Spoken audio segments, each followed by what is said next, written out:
And when the babies was born, there's all chickens but one. He was an eagle. He was an otter fellow. He was altogether different, but...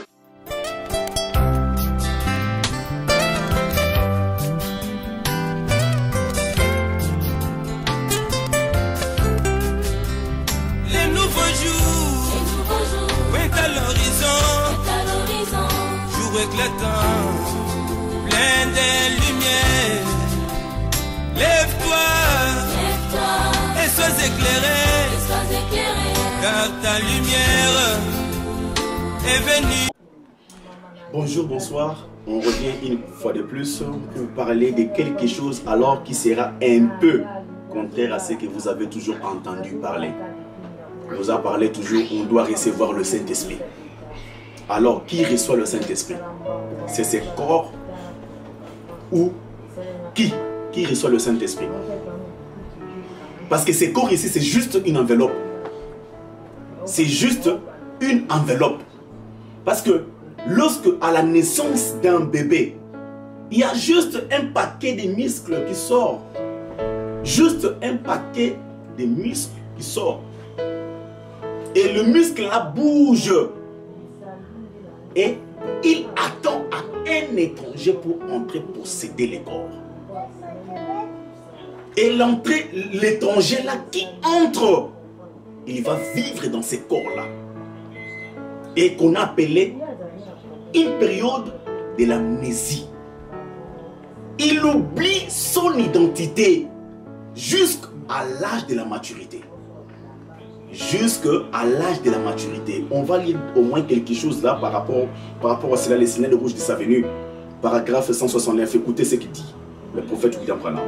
Quand une mère est prête à avoir un bébé, vous remarquez, peu importe combien elle est cruelle et méchante, peu importe, peu avant la naissance du bébé, la maman devient douce. Pourquoi? Quand ces petits muscles se contractent et tressautent comme cela dans son sein, il y a un corps céleste qui les attend. Et quand il sort de la mère, le médecin ou la sage-femme, qui que ce soit, doit se soulever, lui donner un choc, une fessée, une secousse, quelque chose de ce genre. Alors, il reçoit le souffle de vie. Il y a un petit esprit angélique qui entre en lui. Le souffle de vie, il devient une âme vivante. Et quand nous avons Christ dans nos cœurs et que Christ devienne réel dans notre cœur comme un petit bébé. Vous voyez, c'est justement, c'est ce que Paul a dit, que la nature elle-même doit nous enseigner la parole. Parce que ce corps ici, c'est juste comme une enveloppe. Lorsqu'on vous donne une enveloppe, il faut qu'il y ait la lettre. Ce qui est très important dans l'enveloppe, c'est juste la lettre qui est à l'intérieur. Et la lettre là, c'est ce que l'homme prend la lettre, l'enveloppe, et il prend la lettre, il met dedans. Et c'est ça le corps spirituel qui attend le corps qui sort de la maman, d'une mère. Voyez, alors on parle du Saint-Esprit. Est-ce qu'on reçoit le Saint-Esprit? Peut-on recevoir le Saint-Esprit? Branham vous a parlé du réveil d'Azusa. Est-ce que vous comprenez? Il vous a parlé du réveil d'Azusa. Les uns me diront, frère, mais Branham a prêché, qu'est-ce que le Saint-Esprit? Pourquoi le Saint-Esprit a-t-il été donné? Mais, et montrez-moi mes frères, là où Branham a prêché comment recevoir le Saint-Esprit. C'est où? Vous allez me dire dans Acte 2, ils imposaient les mains et ils sautaient comme des mouches. Oui, ils sautaient comme des sauterelles. Qu'est-ce qu'ils sautaient? Est-ce qu'on... c'est parce qu'on leur donnait le Saint-Esprit? Non, on réveillait la chose qui dormait en eux, qui était entrée depuis la naissance là, lorsque le corps du bébé sort du ventre. Et il y a un esprit qui attend. Ou soit c'est Dieu qui entre, ou soit c'est Satan qui entre, mais qui reste dans une phase d'amnésie, l'oubli de l'identité. Et la parole promise de l'âge vient pour réveiller l'homme intérieur là qui dormait. C'est ce qu'on a appelé les réveils. On rêve. On ne peut pas réveiller quelque chose, on ne peut pas réveiller quelque chose qui ne donne pas.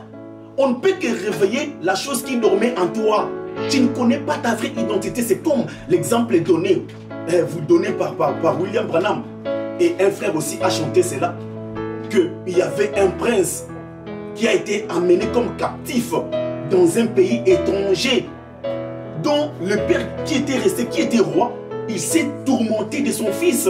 Il enverra des missionnaires pour aller chercher son fils. Lorsque les missionnaires sont partis, ils l'ont retrouvé. Le fils qui vivait comme un esclave. Qu'est-ce que les missionnaires ont fait? Les missionnaires ont juste apporté, la nouvelle à cet enfant-là. Mais non, tu ne peux pas vivre comme ça, tu es un prince. C'est juste le message écouté écoutez justement au travers des missionnaires, l'enfant se réveilla. Oh, mais moi je suis un prince, oui. Tu portes même les noms de ton père. Ton père aime un roi quelque part. Et l'enfant se réveilla de son amnésie. Donc les missionnaires ont réveillé sa vraie identité. Et sa vie changeait, c'est basculé directement. Ah, ok. Donc j'ai toujours été un fils promis. J'ai toujours été un prince quoi qui dans l'esclavagisme. Et il a changé son attitude. C'est comme ça. C'est la théophanie là qui entrait en toi, mais qui dormait. Et on vient la réveiller. Comment? Par la parole promise de votre jour. C'est ça que Jésus-Christ a prêché. Les vins nouveaux. Les vins nouveaux. C'est ça le réveil. On ne réveille pas quelque chose qui n'est pas là. Comment on peut le réveiller? Comment?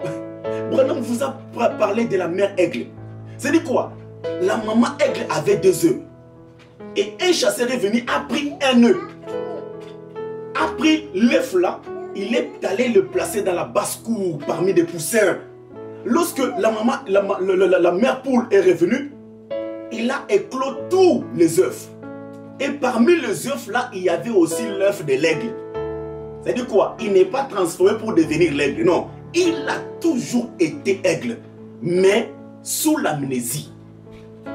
Et il vivait comme les poussins de la basse-cour. Il vivait là.